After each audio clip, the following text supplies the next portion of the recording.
not turn out. The issues they had going on currently. What happened here was atrocious.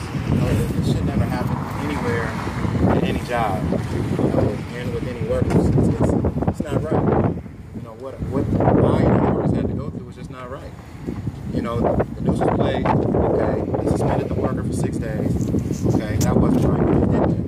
They brought him back 11 days after that. He throws a Jet magazine at another black employee. What the company did after that was, basically, in my opinion, retaliation and bullying. And it wasn't right. So that's why now I'm speaking out against it. It's just not right to do. And we gotta stand up. We as the workers have the power. We can't allow the companies no more to have the power over us to where we just sit back and take it. All the other workers who saw the news incident that happened, they all were scared. From my understanding, when I spoke to HR, they all said that they were scared. They didn't want to speak out because they were feared that they would lose their jobs. That's not right. No worker should have to work under that. No worker. Not me, not you, not anyone. So that's the main reason why I'm have to stand up to fight. Nobody else will, so I will. After that, we had an issue with, I applied for 4 different positions, never heard anything back. At that point, I took it upon myself to call the Department of Fair Employment and Housing. As I did that, I contacted HR to meet with them to talk to them about my issues, so that way they would know what the issues were and what I was having an issue with. At that point, they told me, they basically filled me with a whole bunch of lies. Oh, we're going to do this, we're going to help you do this. But nothing ever happened. I was told that I would be back in a truck. I was a driver in 2013 and was laid off due to the fact that they said that my times were late, but they kept changing the story, saying that, oh, because I got into an accident. But when I got into an accident, I spoke to the operations manager, and he laughed at the situation and said that it was okay because of the fact that this type of thing happens. We expect this to happen.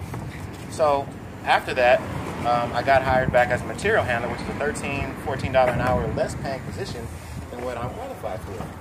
So I was told that I would be back in a truck eventually, but that never happened. I saw the noose incident, which I didn't create that situation. I didn't tell the white coworker to pick the noose up, put it on the black person's, another black coworker's belongings. I didn't do none of that.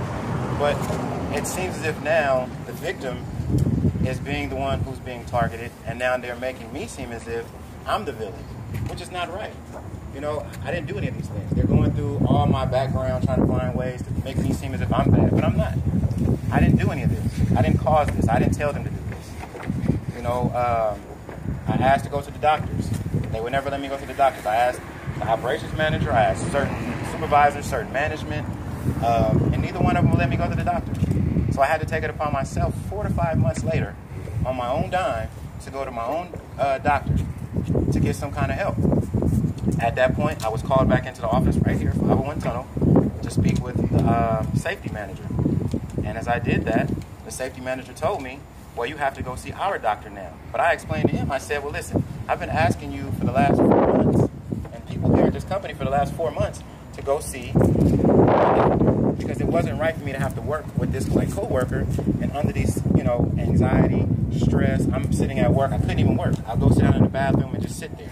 So I wasn't productive at work, but it was because of the issue that happened with the noose and me being forced to work with this white coworker who I felt showed a pattern after doing the Jet magazine, showed a pattern. And then also, like I stated, the issue was the fact that from what HR told me and my union told me, John Bouchard at Local 350, which is my business agent, told me that the operations manager here did not fill out the proper paperwork to get this coworker fired. It should not have been 2 incidents that have happened. It should have just been 1, but they didn't fill out the paperwork correctly, so it ended up turning, instead of 2 incidents, it turned into just 1 incident, which is not right. So they're liable for that. The reason that I went through what I went through and the other workers went through what they went through is because of their botched attempt at really following protocol and what they should have done. At that point, a little bit past that, I spoke to HR. All this time, I'm not even talking to a lawyer. I don't want a lawyer because it's not about the money. For me, it's about getting justice for myself. It's about getting justice for the other workers. And that's the only thing that I care about. And still to this day, that's what I care about, is justice for myself and justice for the other workers. But unfortunately, that never happened. So we're going back and forth. Now we're in courts fighting it. There's 2 different cases, from my understanding, that my lawyer has filed. One is for the discrimination, where they didn't allow me to go to work. Go to a doctor. And then there's another one that's going to be in state. The federal court is the one for the discrimination, and state court is for the retaliation part, where I was denied a promotion based off of what I'm qualified for. And then also I had a meeting that was on the side from my lawyer, where the HR manager sat down and talked to me at P.F. Chang's in Berkeley, and she basically told me that because of what I did, that I will never be promoted in the company. Where there was a witness that was there that they called. They called originally. They contacted Keith Jackson, who we all know is under investigation right now with Leland Yee. They contacted him. He contacted me. I don't know why they're investigating me, trying to find out who I am, who I know, who I don't know.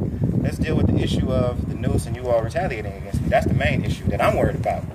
But that didn't happen. So Keith Jackson contacts me. As he contacts me, he tells me to take whatever deal that they offer. I told Keith I'd advise him to stay out of it, mind his own business. He has his own issues going on. Let that be that. The meeting happened because I wanted to find out what they were offering. I wanted to know what they were talking about. As I get to the meeting, I tell them straight up, only deal I want to take is for you all to apologize, 1. 2, I want you all to change policy on this open door policy that you all have behind workers like myself, addressing issues that we have with either other workers or with management. But I was retaliated against, and I don't want that to happen to anyone else. At that time, the HR manager told me that they would offer me $50,000 and I needed to walk away. I told them that's not fair enough. I'm not going to do it. If they add another 0 to it, apologize, and change policy, then maybe we could talk. She told me straight out of her mouth that that's not going to happen. We're not going to give you anything even close to $500,000, not even $200,000. $50,000 is the only deal that you're going to be able to be given. Take it or leave it. It's the last time the deal is on the table. Well, I told her, well, I guess it's just going to have to be off. I'm not taking it. So after that, we were getting ready to leave, and she basically told me because of what I did by filing a DFEH claim, and because of the fact that I reported the issue and the incident, and I went to the newspaper and, you know, got the news involved, which is the New Bayview newspaper, and I did a YouTube video. Because of that, that I would never be promoted in the company, and that they did not want me there, but they knew that they couldn't fire me due to the fact that that would be against the law. Whatever. So we're still fighting currently right now in the courts. I just think that, you know, as all workers, you know, this type of bullying. I went to a conference 2 weeks ago with Steve Zeltzer, and in this conference, I saw other workers that were standing there that it really made me sad to see 30 different people that were going through the same tactics that I was going through, that the company used against them to retaliate and bully them, which didn't make any sense to me. So at that point, I decided that we needed to do something and step up and fight.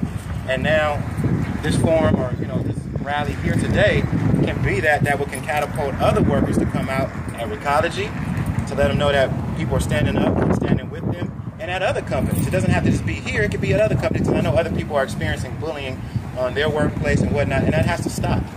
You know, that has to stop immediately. And I don't know if it's HRs or lawyers or whoever's doing it, but whomever is telling these individuals how to deal with workers that speak out against it, it needs to stop and change. Also, what I'm calling on is I'm calling on city officials already. Steve, you already spoke to this, but I'm calling on city officials to do something. This is enough is enough. I know at least of 10 cases here in the Bay Area where nooses were hung up on jobs. Here in the Bay Area, I believe it was 4 in San Francisco and about 6 throughout the rest of the Bay Area. Enough is enough of that. You know, I want the unions also to come out and speak up against it, because this is not right. You know, there's no way that these can be unionized jobs and the union takes the back road and doesn't say or do anything about it. It's not right. So I want the city officials in all these different cities, from Oakland and all the other cities around the Bay Area, also our mayor here in San Francisco, to speak up and speak out against it. Even if they have to create some form of a panel or something to regulate companies when there's a noose incident that happens because of the issue that happened here, to where when it's reported, nothing happens. So that's what I'm calling for. That's what I would like to see happen. Also at Local 350, they don't have a black business agent down there. So I would like for them to have a black business agent, because they represent Recology, they represent this facility, and they represent the facility down at Pier 96, where there are a lot of black employees. So we need to have a black business agent put in place, that's qualified, of course, put in place. That way they can speak to the issues and speak to what's going on and speak to the problems that we're having apparently on some of these jobs and issues that we're having as black workers, union brothers and sisters. So that's what all I have to say. Anyone else want to speak? This is not a forum just about Daryle Washington. This is a forum for any worker who has experienced bullying on their job, terrorism, and racism on their job, with nooses either being hung or being picked on because of their color, religion, class, whatever it may be, age even. So if anybody else want to take the mic, by all means, please do.